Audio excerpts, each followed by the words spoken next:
In the east of Australia, in North Queensland, the multinational Adani group is seeking to build what would be the nation's largest coal mine, producing thermal coal for export to India.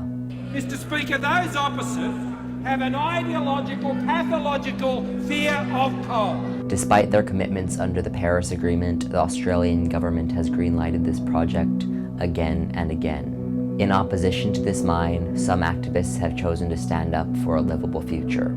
This is their message.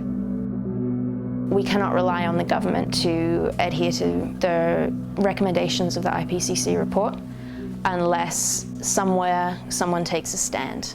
We have had people express their concerns to politicians. We've had people walk the streets. We've challenged it through the land and environment courts. We've had landholders say no and then experience compulsory acquisition. All of the legal options to say no to this mine have been exhausted. Yeah, so I'm here because I think this is one of the few viable options we have left. There's 6 major coal ports. They've all got railway lines heading into them, and you can stop the whole export coal industry in Australia, but with 6 people tied to railway lines. My generation is the generation who will inhabit a dangerous climate. People have been talking about climate change for decades, and we've known what is going to happen for decades, and action hasn't been taken. So if you've just tuned in, we're having a tea party. We want Horizon CEO Andrew Harding to come for a cuppa. So that's why I'm here today.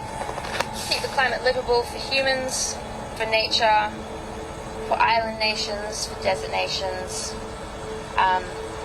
and for the second half of my life.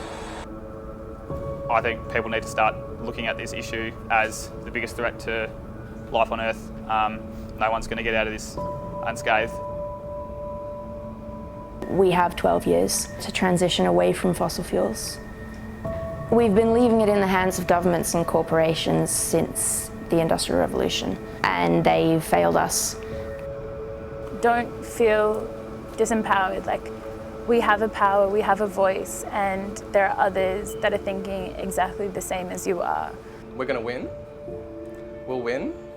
Enough people will come, People are good, and they're going to come, and everyone's going to stand up for what's right eventually, People right now might not think it's the right thing to do, but when people start dying and human rights are taken away, people are going to start standing up, and we will win.